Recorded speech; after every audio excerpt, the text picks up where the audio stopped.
Bienvenue à tous. Ici Pascal Lotaz de Neutrality Studies. Aujourd'hui, je suis à nouveau accompagné du Dr Manuel Ramos, professeur associé au département d'anthropologie de l'Institut universitaire de Lisbonne. Manuel, bienvenue à nouveau. Bonjour. C'est un plaisir d'être ici à nouveau.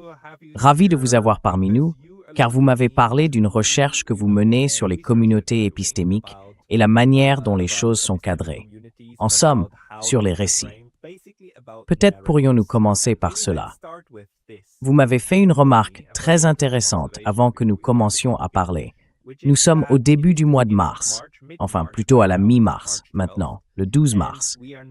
Et nous ne parlons pas de Bucha. C'est bien sûr le 4e anniversaire de Bucha, un événement qui constituait autrefois un point de référence narratif très important pour la compréhension occidentale de la guerre en Ukraine. Et maintenant, nous n'en parlons plus.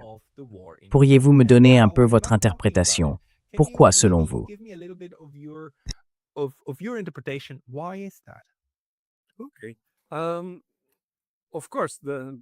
D'accord.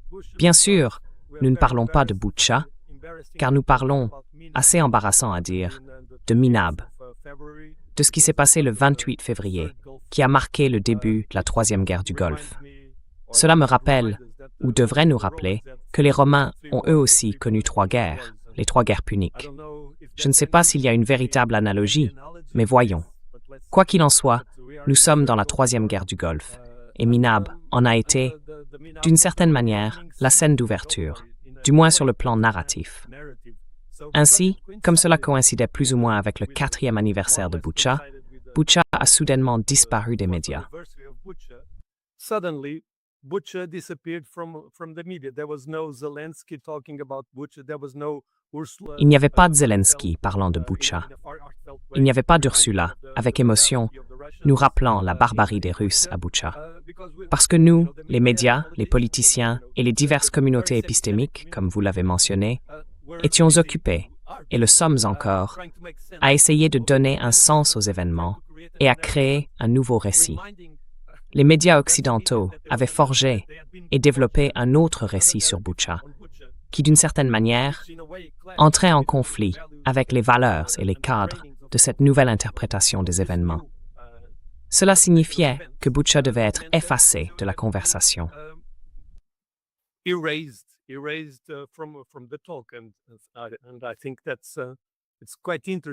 je trouve cela assez intéressant, car ce que je recherche actuellement, d'une certaine manière, avec des collègues du département de mathématiques de mon institut, c'est une façon de rapprocher les sciences sociales de l'informatique et des sciences algorithmiques.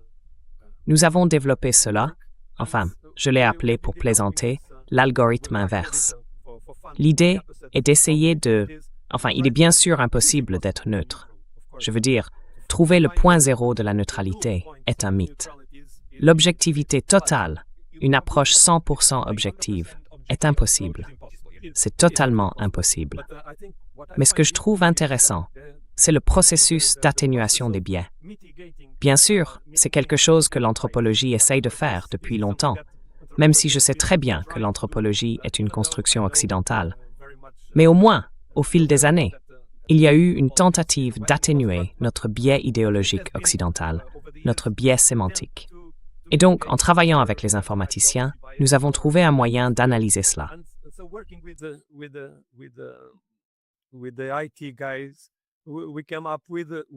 Comment les récits se développent à partir des événements? Parce que, vous savez, une chose, ce sont les événements, comme les historiens nous le rappellent. Une chose, ce sont les événements, et une autre, complètement différente, ce sont les faits. Et bien sûr, un fait est un événement devenu consensuel. Et bien sûr, les faits ne sont jamais, vous savez, il est très difficile de trouver un consensus sur les événements. Alors, pouvez-vous en parler un peu plus? Parce que la plupart des gens assimilent probablement les événements aux faits. Pouvez-vous simplement expliquer cela un peu plus en détail pour tout le monde?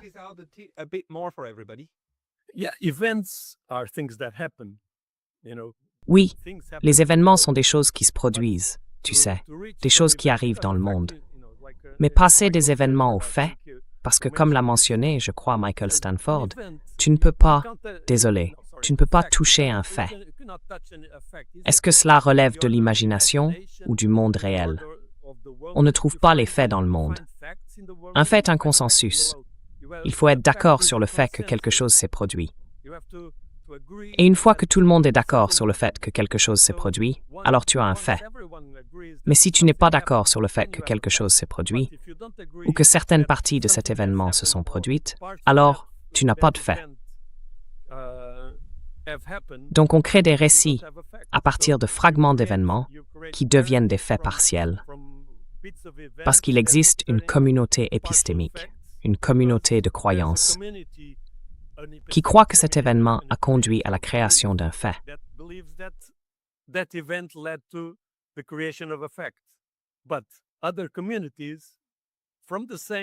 Mais d'autres communautés, à partir du même ensemble d'événements, sélectionnent certains éléments de ces événements pour créer des faits différents. Et dès que l'on commence ce processus de création de récits à partir d'événements qui deviennent des faits partiels, on crée des communautés de croyances. Elles se parlent entre elles, elles dialoguent. C'est ce que nous avons fait avec Bucha. Nous avons vérifié qu'il existait environ 5 communautés épistémiques, et elles croient toutes fermement que quelque chose s'est produit, mais elles divergent sur la question de savoir qui est responsable de ce qui s'est passé. Ainsi, la construction du récit n'est pas totalement isolée. C'est un dialogue, ou plutôt un pentalogue, entre communautés. Les croyances d'une communauté influencent celles d'une autre. Mais cela ne signifie pas que chaque communauté se remet en question, ce qui est fascinant.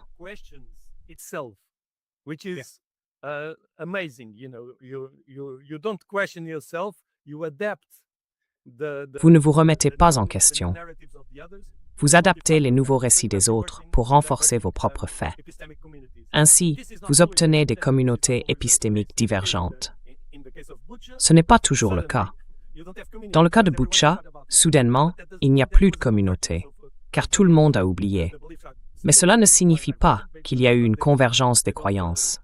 Les croyances restent totalement divergentes. Mais comme elles ne s'alimentent plus mutuellement, on les oublie. Il existe de nombreux cas où des communautés épistémiques peuvent parvenir à une convergence. Ce n'est pas une convergence facile, et elle n'est pas exempte de pression hégémonique. Nous avons mené une analyse très intéressante de la construction biblique de Jésus dans les communautés rabbiniques et dans diverses communautés chrétiennes primitives.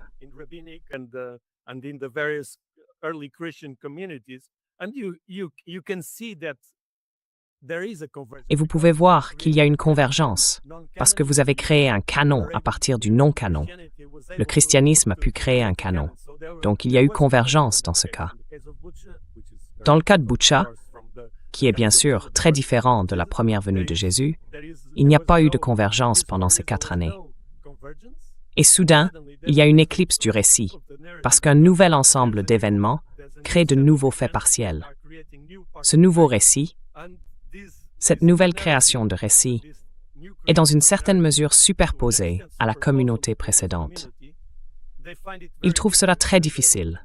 Les différentes communautés trouvent cela très difficile d'intégrer le réseau de Bucha ou la trame de Bucha dans cette nouvelle trame, parce que cette nouvelle trame contredit totalement le récit de la précédente.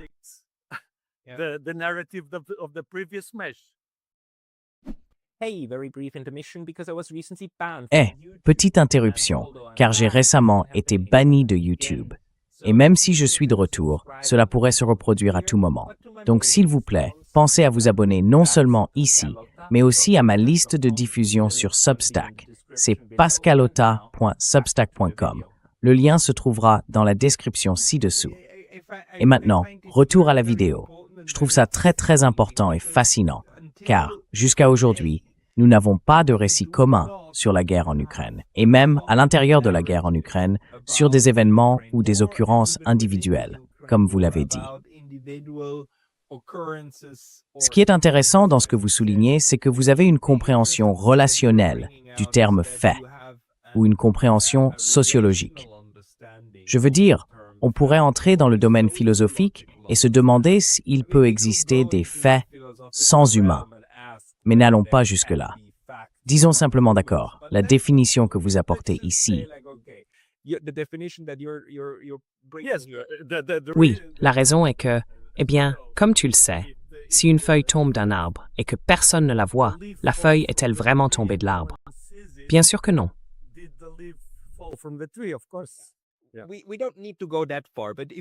Nous n'avons pas besoin d'aller aussi loin. Mais si nous acceptons simplement cette idée, la compréhension sociologique d'un fait comme quelque chose sur lequel un groupe de personnes s'accorde, alors cela signifie que nous devons comprendre les groupes. Et c'est ce que vous entendez par ces communautés épistémiques. Pourriez-vous peut-être me donner les 5 communautés épistémiques que vous avez identifiées pour l'événement de Bucha?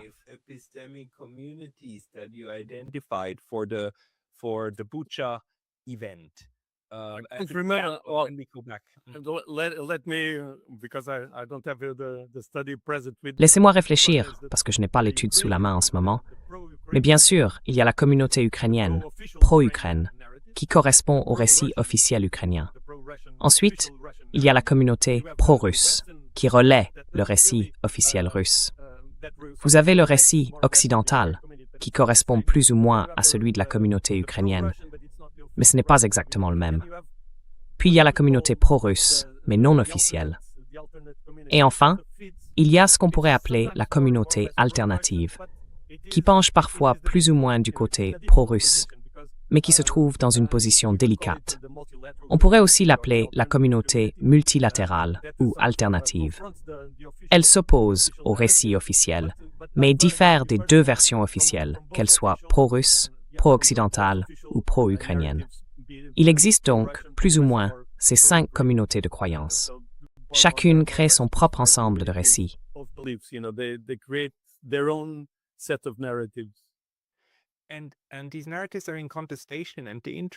Ces récits sont en concurrence. Ce qui est intéressant, c'est que cela ne dépend pas du niveau d'éducation d'une personne. D'un bout à l'autre du spectre, jusqu'aux esprits les plus brillants des universités, on trouve des gens dans tous les camps qui adhèrent à un récit ou à un autre, parce qu'ils estiment que les faits sur le terrain ou les preuves que nous trouvons soutiennent leur interprétation. Et nous nous retrouvons alors confrontés à ce problème, devoir expliquer pourquoi d'autres personnes intelligentes ou respectables dans la société ne sont pas dans notre camp.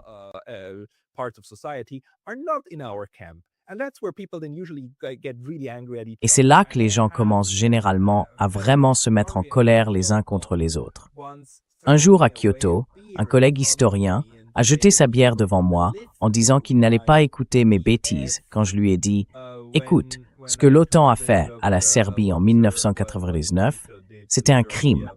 C'était une guerre d'agression. » Et il a répondu « Non, mais nous avons défendu Srebrenica. Plus jamais Srebrenica, et je ne vais pas écouter ça. » Il s'est vraiment, vraiment mis en colère. Et c'est un très bon historien, une personne intelligente. Donc, d'une certaine manière, ce n'est pas une question d'intelligence. C'est autre chose. Non, non, non.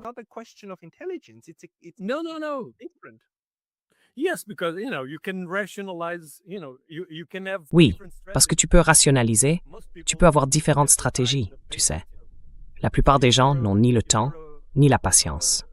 Si tu es un travailleur manuel ou un employé de bureau complètement submergé par les dettes et les problèmes du quotidien, tu n'as pas le temps de réfléchir. Alors, tu acceptes une sorte de récit de base. Et tu ne rationalises pas. Mais si tu as du temps, si tu es un intellectuel, un essayiste, un historien ou un politicien, et que rationaliser le récit fait partie de ta vie, alors tu l'embellis, mais tu ne remets pas en question la ligne. Tu crées la ligne, tu l'embellis, tu la développes, tu la rationalises, mais tu n'en dévies pas. Et c'est ce qui se passe. C'est donc comme un dialogue entre des gens qui ne veulent pas dialoguer, en somme, à différents niveaux. Mais le monde a toujours été ainsi.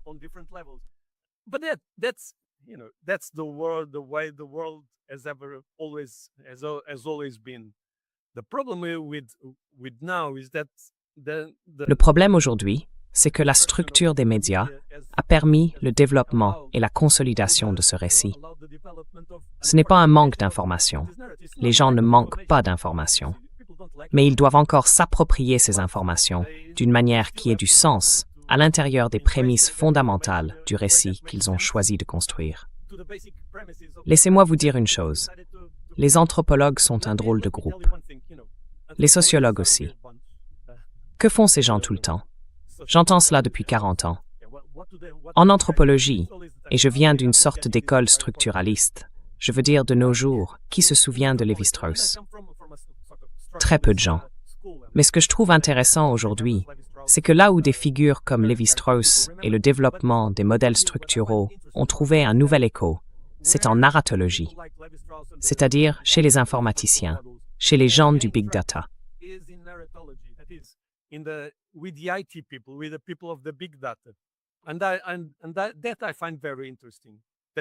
Et cela, je trouve ça très intéressant.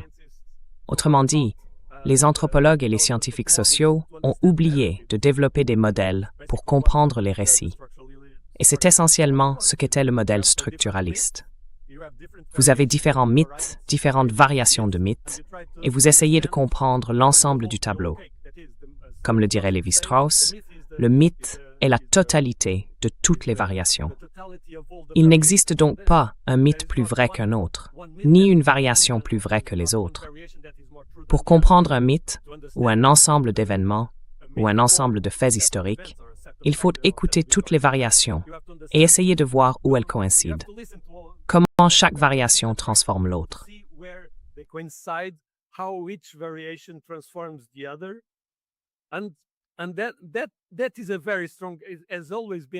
Et c'est un modèle très solide. Cela a toujours été un modèle très solide. Il a été en quelque sorte écarté dans les sciences sociales, mais il a été ressuscité par les technologies de l'information, car les spécialistes du big data traitent de nombreux éléments, de nombreuses données, vous savez. Et d'une certaine manière, l'analyse structurelle complète et aide réellement à la compréhension du big data. Ainsi, il peut y avoir un dialogue très intéressant et très positif entre l'anthropologie et le big data, car le big data manque de la compréhension humaine de la façon dont les récits se forment et se développent. Et c'est ce que nous faisons dans notre institut.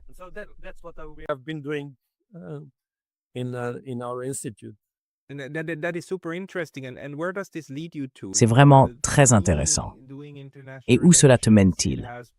Pour ma part, en travaillant dans les relations internationales, il m'a toujours semblé évident que les livres d'histoire sont écrits par les vainqueurs des guerres. C'est pour cela qu'on se souvient généralement de ceux qui gagnent, du genre « Ah, c'était les gentils, non? Quelle chance, les gentils! » Non, non, non, non, non. Les gentils gagnent toujours parce qu'ils écrivent les récits à ce sujet et créent ainsi les faits dont nous nous souvenons à la fin. Je te jure que si Hitler avait gagné la Seconde Guerre mondiale, nous nous souviendrions de lui comme du gentil. J'en suis absolument certain. Bien sûr, plus tard, disons 50 ou 60 ans après, une fois que ces gens sont morts, les historiens arrivent et changent l'image. C'est pour cela que soudainement, même en Russie, on se souvient de Staline un peu différemment, et qu'en Chine, on commence à avoir un discours sur Mao. Mais cela vient bien après les événements. Alors, à quoi ton travail de recherche nous conduit-il en ce qui concerne la manière dont ces communautés épistémiques interagissent entre elles?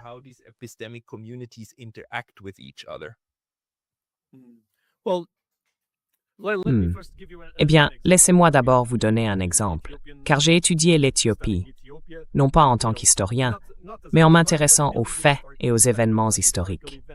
Ce qui s'est passé au Guisèbes du XIe siècle, dans le nord de l'Éthiopie, fut une rencontre extraordinaire de culture, ou plutôt un choc de culture.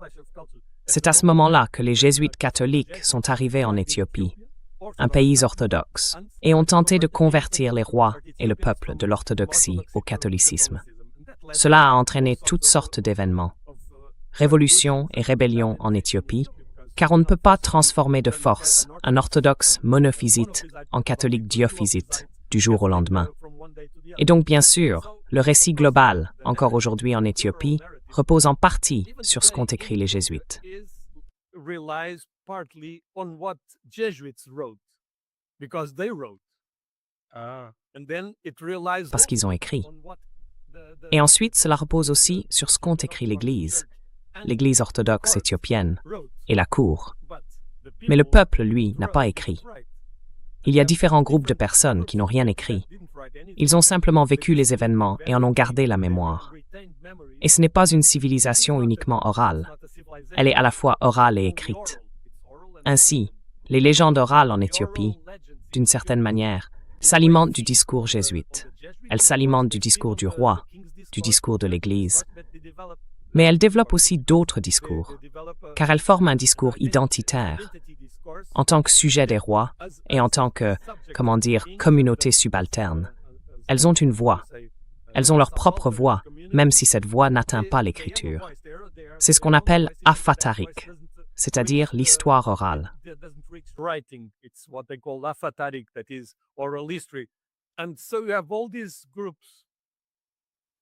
Et donc, dans le nord de l'Éthiopie, il existe tous ces groupes qui ont construit leur propre légende et leur propre histoire en dialogue avec l'histoire écrite, qu'il s'agisse d'une histoire étrangère ou d'une histoire hégémonique interne. Et ils créent en quelque sorte, vous savez, ce kaléidoscope de récits qui intègre ces groupes subalternes dans le tableau. On peut voir que ce tableau est bien plus complexe que ce que suggèrent les récits historiques officiels ou autorisés.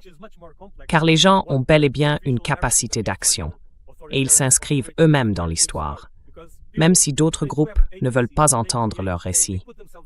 Chaque communauté possède sa propre histoire et se souvient ou oublie ce qu'elle préfère. Elle développe, vous savez, des boucles, des floraisons et des constructions des mêmes aussi, mais elle s'en écarte aussi. On the official narrative, but diverge from that narrative. And for me, that experience of understanding. Et pour moi, cette expérience d'aller dans de petites communautés et d'écouter les gens pour comprendre comment ces différents groupes perçoivent l'histoire a été très éclairante. Parce qu'on peut alors dire qu'il existe le récit officiel, les divers récits officiels, mais aussi des récits non officiels qui enrichissent et offrent une compréhension plus complète, plus globale des événements très tragiques, dramatiques et tendus qui ont eu lieu lorsque les jésuites sont arrivés en Éthiopie pour convertir les orthodoxes au catholicisme. Et bien sûr, la manière dont ils sont partis et comment leur héritage est encore présent, non pas comme quelque chose de positif, mais il est là. Je veux dire, ces événements, on peut les modéliser, mais on ne peut pas oublier qu'à un moment donné, le roi est devenu catholique, l'un des rois. Et cela a suscité toutes sortes de court-circuits dans la société.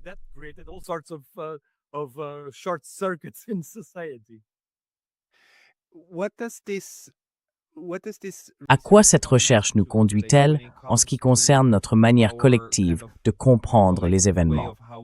Et vous savez peut-être aussi le pouvoir de ces récits. Je veux dire, nous savons tous que la propagande repose sur la capacité d'un groupe à imposer son interprétation du monde à tout le reste de la population, puis à exiger qu'on y adhère. Et que c'est aussi un outil de pouvoir, et ainsi de suite.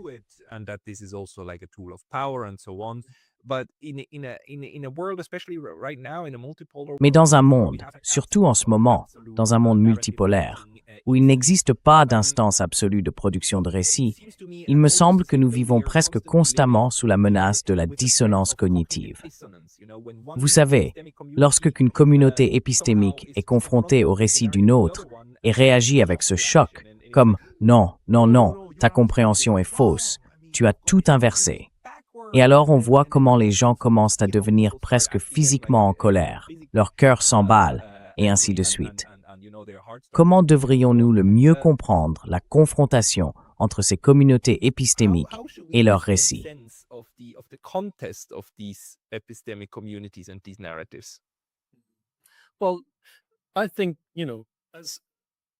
Eh bien, je pense que vous savez, en tant que scientifiques sociaux, et les relations internationales sont une science sociale, tout comme l'anthropologie.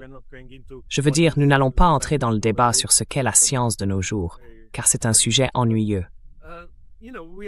Mais, vous savez, nous devons nous demander, intervenons-nous dans le monde? Nous savons que nous ne sommes pas neutres. Nous sommes les échos de la recherche, et je le constate chaque jour. La recherche est conditionnée, façonnée et orientée par les politiques publiques. L'Union européenne, par exemple, finance une ligne de recherche, mais pas une autre, parce qu'il y a un intérêt politique à soutenir certains groupes de chercheurs et pas d'autres, et certains types de recherche et pas d'autres.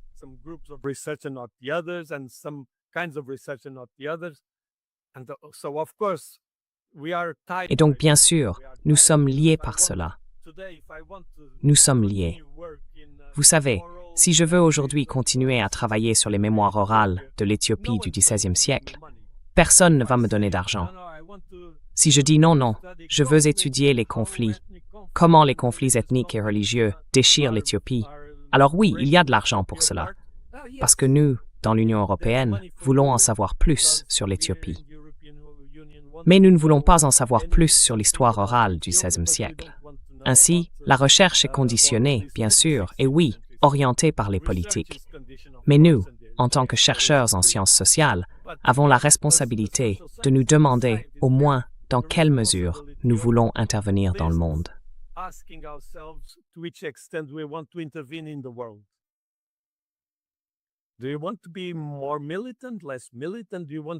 Voulez-vous être plus militant, moins militant? Que faisons-nous? Je pense que du moins dans ma zone de confort actuelle, je préfère ne pas intervenir dans le monde en termes de politique. C'est-à-dire être critique, garder un esprit critique, et dans la mesure du possible, rester neutre, pas nécessairement objectif, mais trouver ma place de manière à pouvoir dire à différents groupes, eh bien, regardez-vous dans le miroir. Parce que je veux me regarder dans le miroir. Et cet acte de nous regarder dans le miroir, vous vous souvenez, il y a quelques mois, j'ai écrit cet article sur la nécessité de nous regarder dans le miroir.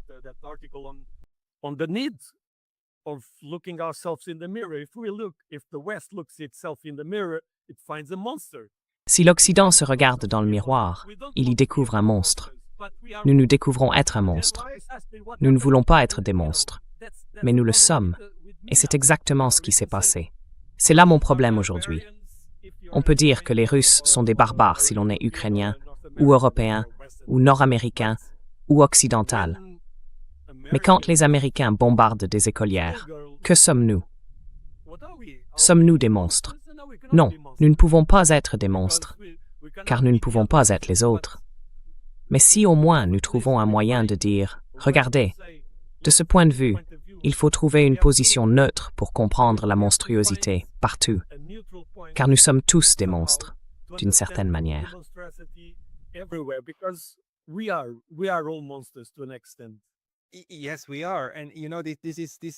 Oui, c'est vrai. Et vous savez, cela met vraiment le doigt sur quelque chose d'important, parce que beaucoup d'entre nous sont très contrariés. Je veux dire, dans notre communauté épistémique, nous sommes très contrariés par l'hypocrisie de l'Occident.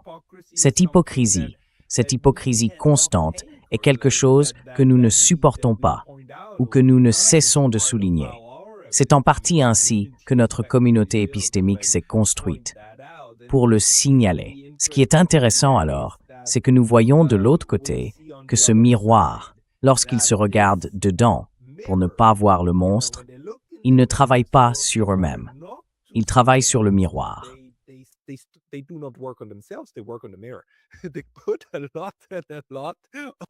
J'ai placé beaucoup de cadres narratifs sur le miroir pour faire disparaître le monstre, tu vois, au lieu de changer. Et c'est un événement tellement dramatique. D'une certaine manière, ce que tu fais me rappelle beaucoup ce que je connais du travail de prévention de la violence. Tu sais, quand on regarde comment la violence se manifeste, pas seulement la violence physique, mais aussi la violence verbale, la violence structurelle, ou ce que j'appellerais la violence culturelle.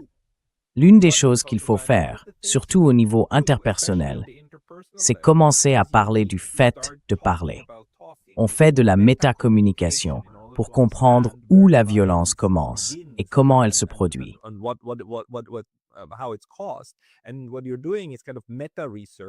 Et ce que vous faites relève en quelque sorte de la méta-recherche. Vous ne cherchez pas à établir les faits sur le terrain, mais plutôt à étudier la manière dont ces groupes perçoivent l'événement et les types de constructions qu'ils élaborent. Ce faisant, vous décodez l'approche que chacun d'eux adopte. Vous ne vous rapprochez pas du fait en lui-même, mais vous vous rapprochez d'une compréhension de la façon dont l'ensemble du groupe le considère. Maintenant, qu'est-ce qui empêche de faire ça de manière systématique, structurée, pour tous les types de désaccords narratifs?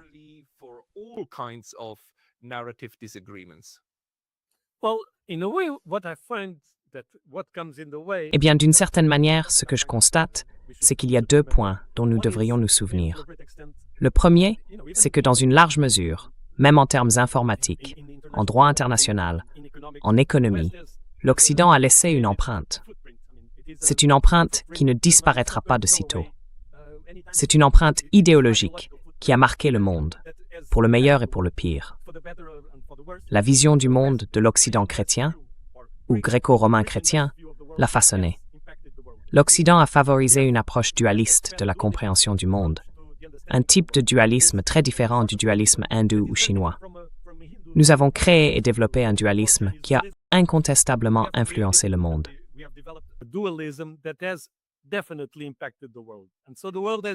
Un dualisme enraciné, cette opposition constante du type nous contre eux, le bien contre le mal.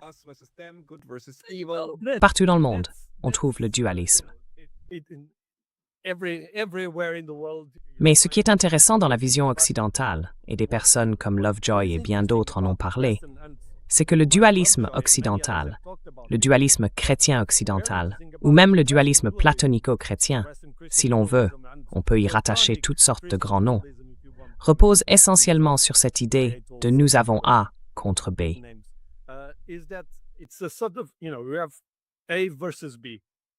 D'accord? Oui, mais on peut dire, tu sais, qu'on a une paire conceptuelle, 2 catégories opposées. Mais pour que les catégories soient opposées, il faut d'abord trouver des points communs, puis on découvre la séparation. Et en Occident, nous croyons que cette séparation est insurmontable. Tu vois, il y a le bien contre le mal. On ne peut pas avoir un bien mal, on ne peut pas avoir un mal bien. Il faut avoir le bien contre le mal. La séparation est insurmontable. Et Lovejoy, dans les années 30, parlait du fait que nous sommes les héritiers et les réceptacles de la pensée platonicienne. C'est-à-dire que, dans l'allégorie de la caverne, on ne peut pas aller vers la lumière. La séparation entre les ombres et la lumière est insurmontable. Mais cela, c'est le dualisme occidental. D'autres dualismes n'impliquent pas l'insurmontabilité. C'est-à-dire qu'on peut comprendre que dans le yang, il y a un peu de yin, et dans le yin, il y a un peu de yang.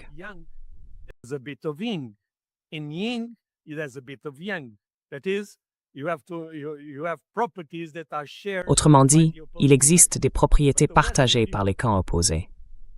Mais la vision occidentale ne permet pas, catégoriquement ne permet pas, d'accepter qu'il y ait un peu de l'autre en moi et un peu de moi en l'autre. Vous voyez? Et cela est très puissant. C'est une construction sémantique, idéologique, philosophique, ontologique, très puissante. Mais cela reste une construction. Elle est puissante, mais ce n'est pas une réalité. Ce n'est pas ainsi que le cerveau fonctionne. C'est ce que je voulais dire. Nous croyons que le cerveau fonctionne de cette manière, au point d'avoir créé un ordinateur, non pas à l'image de notre cerveau, mais à l'image de la façon dont nous pensons que le cerveau fonctionne. Ainsi, si les Indiens ou les Chinois avaient développé l'ordinateur dans les années 1940, nous aurions un système informatique complètement différent. Vous savez, le calcul serait différent.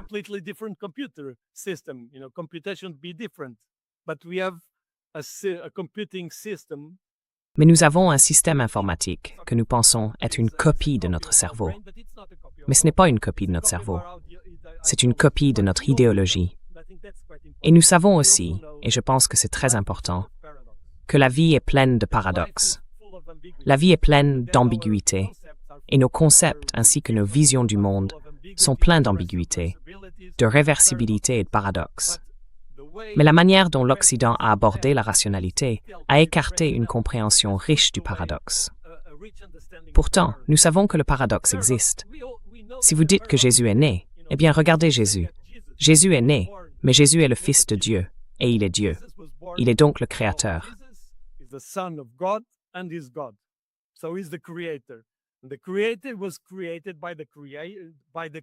Le Créateur a été créé par la créature. Est-ce que cela a du sens? Oui, cela a du sens. Cela a du sens, mais c'est un paradoxe. Le problème, c'est que nous savons qu'il y a un paradoxe, mais nous essayons de l'écarter. Cela n'arrive pas dans beaucoup d'autres civilisations. Le paradoxe n'est pas un obstacle à la rationalité, c'est une manière de développer la rationalité. Et donc le problème aujourd'hui, c'est que la configuration idéologique occidentale s'effondre. En Occident, nous ne voulons pas comprendre les possibilités d'autres configurations ontologiques. Et je pense que c'est là le problème. Bien sûr, ça a toujours été le problème.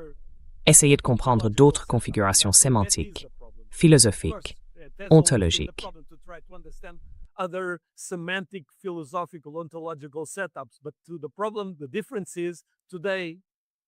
Mais le problème, la différence aujourd'hui, c'est que l'Occident doit reconnaître qu'il existe d'autres configurations, d'autres façons de comprendre le monde, d'y évoluer, de le créer, qui ne se rapportent pas aux nôtres, ou seulement partiellement, et qui ont autant de légitimité à exister et à influencer le monde que l'Occident lui-même.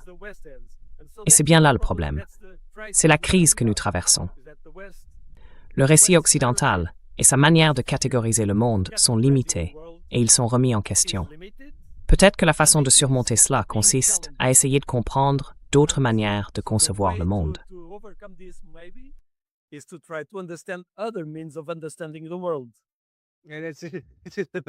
C'est un très bon point. C'est simplement très difficile à faire accepter, parce que surtout dans le domaine politique, l'approche consiste généralement à dire « non, ce sont les autres qui se trompent ». Ou, comme le dirait M. Borel, « dans le jardin, nous avons raison parce que nous avons inventé la science, n'est-ce pas ?» Tous les autres ne sont tout simplement pas assez scientifiques. Et bien sûr, tout ce discours, le discours rationaliste, fait partie du problème. Penser que les faits sont des faits et qu'il suffit de creuser suffisamment pour les connaître, et que quiconque ne les accepte pas est un idiot ou un homme mauvais, n'est-ce pas? Oui, exactement.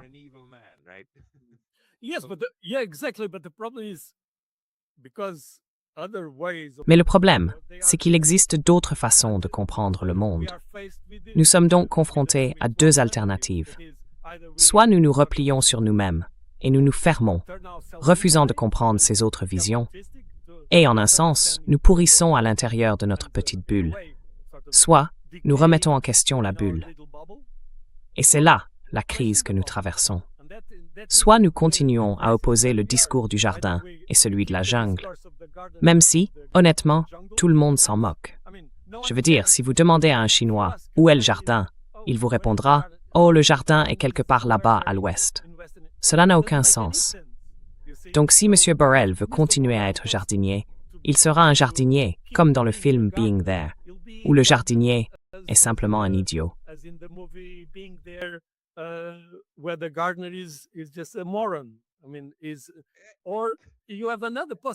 Je veux dire, il est...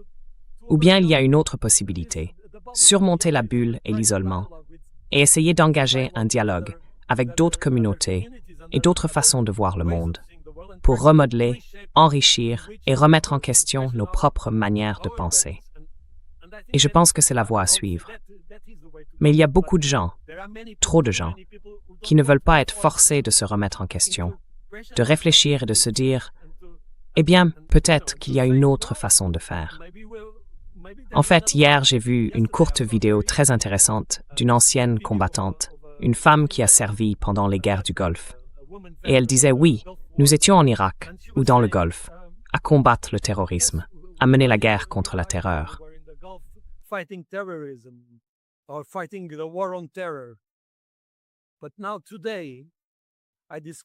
Mais maintenant, aujourd'hui, j'ai découvert que c'était moi le terroriste. Je veux dire, il faut beaucoup de courage pour pouvoir accepter cela. Et c'est ce que je pense que nous devons faire. Vous savez, en tant que Portugais, nous disons « Oh, les guerres, c'est ailleurs. Nous n'avons rien à voir avec ça. » Ce n'est pas vrai. Nous faisons partie de l'OTAN et nous avons eu des forces militaires en Afghanistan, en République centrafricaine, en Bosnie, en Libye, en Irak.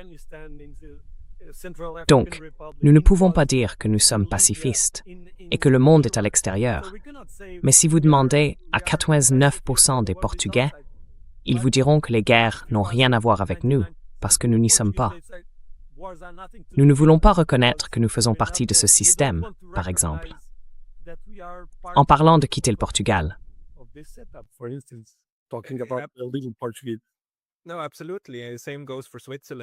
Non, absolument. C'est pareil pour la Suisse, c'est pareil pour le Japon. Tu sais, on devrait vraiment continuer à poser cette question. Et d'une certaine manière, on le sait tous. Je veux dire, il y a cette scène de film très célèbre, je crois que c'est Monty Python, non? Où deux types, deux Allemands, sont dans les tranchées, et l'un demande à l'autre, « Tu as déjà remarqué les petits crânes sur nos casques et nos uniformes? Je veux dire, c'est bien un crâne, non? Est-il possible que ce soit nous, les méchants? » se pourrait-il que ce soit nous les méchants? Est-ce possible? Non, impossible. Ce type de remise en question de sa propre position à l'intérieur d'eux, mais cela nous laisse avec une compréhension très insatisfaisante, n'est-ce pas? Prenons Puja. Nous savons que les gens utilisent et détournent les récits à des fins de pouvoir, et même à des fins de guerre, n'est-ce pas? Toutes les grandes guerres sont menées au nom d'une forme de récit. Et au bout du compte, ce que nous aimerions avoir, c'est l'idée d'une réalité objective, une réalité indépendante de l'observateur, objective. Si nous creusons assez longtemps, nous trouvons la vérité, n'est-ce pas? La vérité, et alors nous avons la certitude. Mais si nous suivons le conseil consistant à essayer d'abstraire et de nous remettre constamment en question, comment pouvons-nous jamais nous rapprocher de la véritable vérité, de la chose ou de l'idée d'une chose réelle et d'un récit commun? Parce qu'au bout du compte, soit nous trouvons une manière commune de comprendre la réalité, soit nous nous ferons la guerre nucléaire.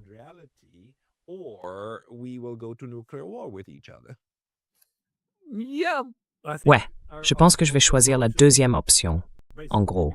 Parce que non, ça va de soi. Je ne suis pas content de ça.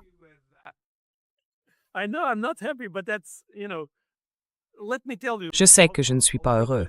Mais ça, enfin, tu vois, laisse-moi te dire, je vais aborder le sujet d'une autre manière. En anthropologie, nous restons encore largement les héritiers de Rousseau. On peut aller partout et tout remettre en question. Mais en anthropologie, le mythe du bon sauvage a toujours été présent. Rousseau et le bon sauvage demeurent des références importantes pour l'anthropologie. Tu sais, la mauvaise civilisation. Nous avons toujours utilisé l'autre comme un miroir qui interroge nos propres valeurs. Et c'est bien cela, l'anthropologie. Nous voyons notre monstruosité en regardant le bon sauvage. Et cette idée remonte à bien avant l'anthropologie.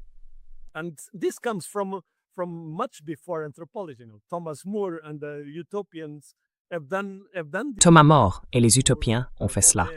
Thomas More, Voltaire, Campanella, tous, Bacon, ont créé l'image du bon sauvage. Et le bon sauvage, d'une certaine manière, projette sur nous l'image du monstre. Ainsi, l'anthropologie et la philosophie politique ont toujours utilisé le sauvage, le bon sauvage, pour critiquer la société occidentale. C'est ainsi que les choses se sont passées historiquement. Le problème, c'est que le bon sauvage n'est pas nécessairement un bon sauvage. Autrement dit, dans une certaine mesure, on ne reconnaît pas au marquis de Sade le mérite d'être un philosophe, parce qu'il s'est, comme on le sait, tellement investi dans l'écriture de romans pornographiques, et très radicalement pornographiques. On ne voit pas la philosophie qui se cache derrière ces romans.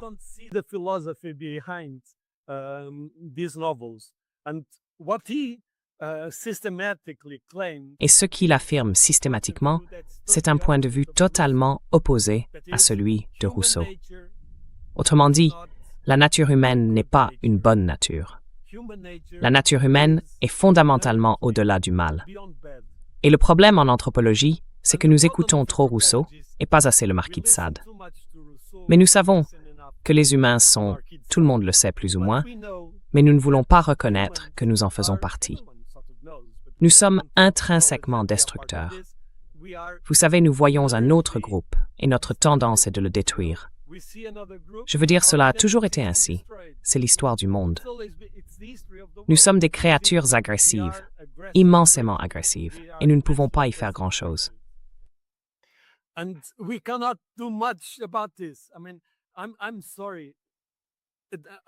Je veux dire, je suis désolé. Je peux en quelque sorte m'en détacher, mais autant qu'il existe des études sur la paix. Hier, nous avons eu un séminaire avec un général qui travaille sur la résolution des conflits, la gestion des conflits, la transformation des conflits, la prévention des conflits, Galtung et les études sur la paix, etc. Autant qu'il existe un processus de prévention, de résolution et de transformation des conflits, il existe aussi, en même temps, un processus de prévention, de gestion et de résolution de la paix. Vous voyez, le conflit est la manière de se débarrasser de la paix, et la paix est la manière de se débarrasser du conflit.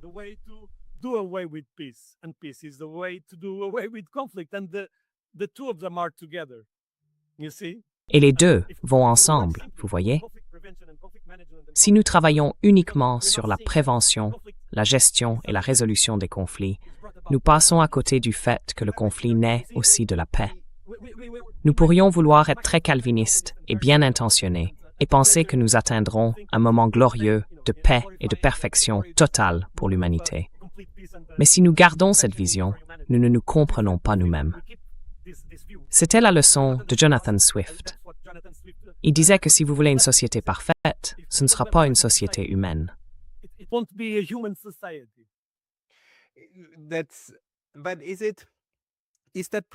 Mais ce problème est-il réellement ancré dans la nature humaine elle-même ou bien dans la manière dont nous interagissons les uns avec les autres? Parce que je soutiendrai que si deux personnes se rencontrent, toutes deux bien nourries, vêtues, logées, et qu'aucune ne se sent menacée, si ces quatre conditions sont réunies, alors elles ne sortiront pas un couteau pour s'entretuer, même si elles sont les dernières sur Terre. Mais le problème surgit dès que des groupes plus larges commencent à créer des récits sur les autres. Et ainsi de suite, c'est là que ce genre de dynamique destructrice commence. Et on peut le constater aujourd'hui avec le récit qui a de nouveau été construit autour de l'Iran. Au cours des dernières années, on a vu à plusieurs reprises comment ces récits sur l'Iran ont été élaborés, amplifiés, puis se sont estompés à nouveau.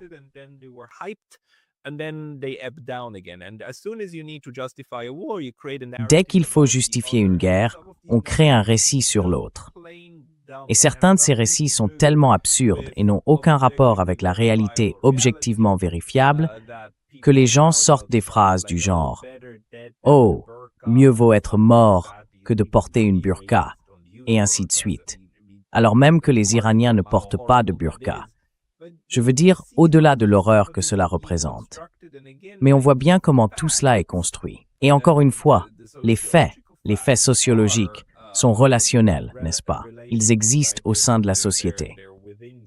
Donc le problème ne réside-t-il pas plutôt dans le nombre de personnes qui interagissent entre elles, plutôt que dans la nature humaine?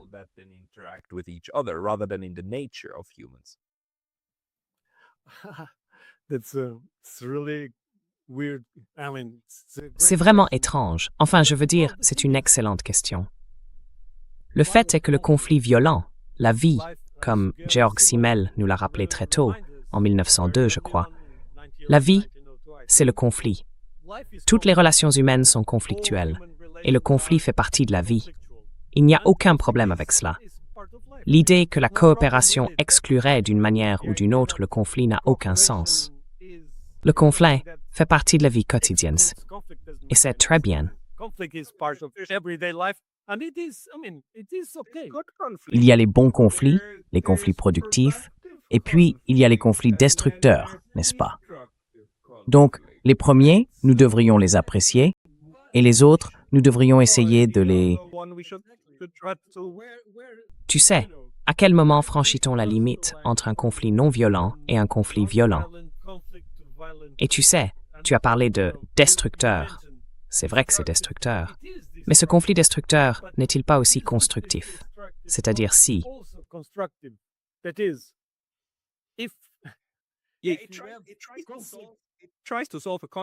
Il essaie de résoudre un conflit, oui. La violence est un mécanisme de résolution des conflits. Exactement. Mais ce n'est pas un mécanisme auquel, moralement, je pense que nous devrions aspirer. Bien sûr.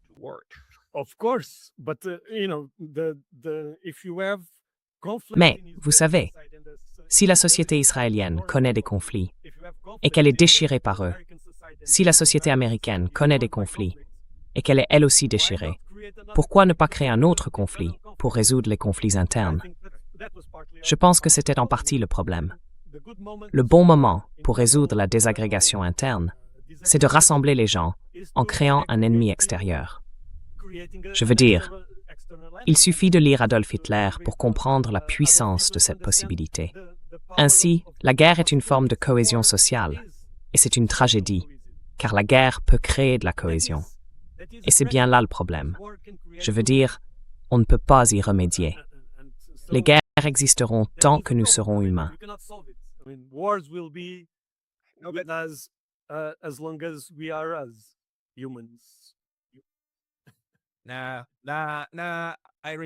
Non, non, non. Je rejette cela. J'espère que nous pourrons le résoudre, mais j'aimerais le comprendre. Pour le résoudre, nous devons, je veux dire ce que vous suggérez, c'est ce type de compréhension des communautés épistémiques. Jusqu'où pensez-vous que nous pouvons faire avancer ce processus, afin de créer au moins une compréhension et un récit commun sur les différences entre les récits? Si nous pouvions amener ces 5 groupes sur Butcha à convenir que oui, c'est ainsi que nous voyons toutes les choses, alors nous aurions déjà gagné quelque chose, n'est-ce pas? Un point commun de...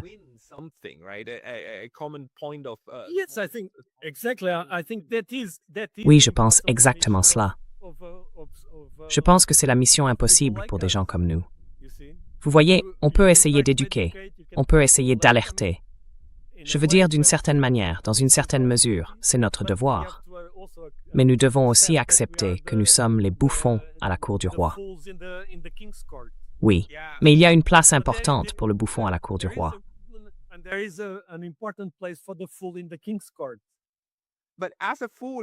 Mais en tant que bouffon à la cour du roi, dois-je me débarrasser du menteur? Dois-je simplement me débarrasser de l'idée que l'autre ment? Ou bien l'idée du mensonge a-t-elle encore une fonction?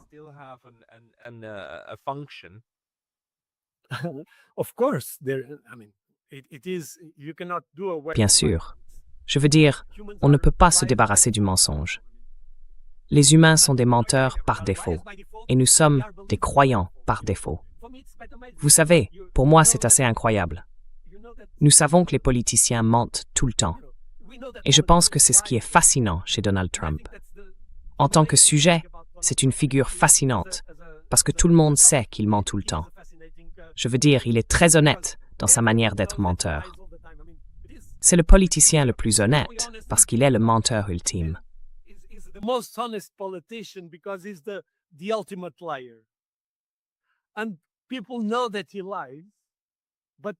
Et les gens savent qu'il ment, mais les gens veulent. C'est comme le magicien. Vous savez que le magicien ne fait pas vraiment apparaître des pigeons à partir de rien. Nous savons que les magiciens mentent. Nous savons que les politiciens mentent. Mais nous aimons croire qu'ils ne le font pas. Et c'est partout. Je veux dire, James George Fraser, le célèbre anthropologue britannique, qui a écrit Le Rameau d'or au début du XXe siècle. Tout tourne autour de cela. Vous savez, nous sommes des croyants compulsifs du mensonge.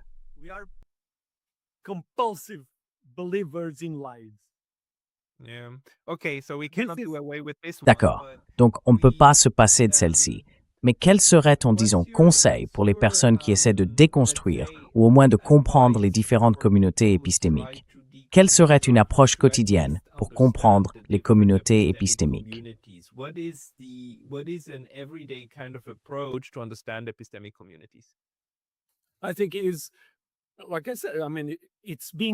Je pense que c'est, comme je l'ai dit, une question d'être un apostat. Tu sais, d'essayer toi-même de ne pas faire partie d'une communauté épistémique. Essaie d'être aussi neutre que possible, parce que c'est peut-être un bon exemple. Je veux dire, il y a cette très célèbre histoire chinoise, l'histoire de l'incendie dans la forêt. Il y a une cigogne qui transporte de l'eau d'un lac très éloigné, pour éteindre le feu. Et un autre oiseau lui dit, « Regarde, qu'est-ce que tu fais? Tu as un bec très fin, tu ne transportes qu'une goutte d'eau. Tu ne pourras jamais éteindre le feu. » Et la cigogne répond, « Eh bien, mais il n'y a personne d'autre. Que puis-je faire? Il n'y a personne d'autre pour éteindre le feu. Je sais que je ne vais pas réussir, mais je mourrai en essayant. » Et je pense que c'est ainsi que nous pouvons au moins être en paix avec nous-mêmes, parce que le monde, lui, ne sera pas en paix de sitôt.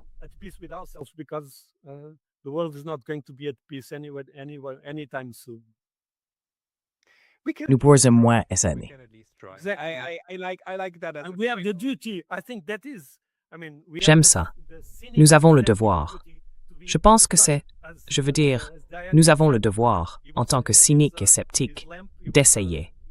Comme l'a dit Diogène, tu sais, il avait sa lampe. Il errait avec sa lampe, cherchant une bonne personne, une personne honnête, dans le monde en plein jour, avec une lampe.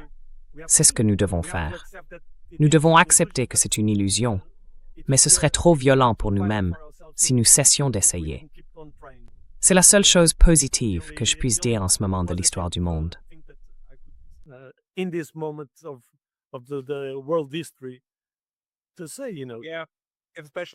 Oui, surtout en cette époque de monstres comme celle que nous vivons. Mais je veux aussi ajouter que j'ai encore l'espoir qu'un jour nous y arriverons, quand nous éteindrons enfin ce foutu incendie. Mais Manuel, tu m'as vraiment donné matière à réflexion. Merci pour ça. Je vais essayer de mettre des liens vers tous tes profils pour que les gens puissent trouver tes vidéos.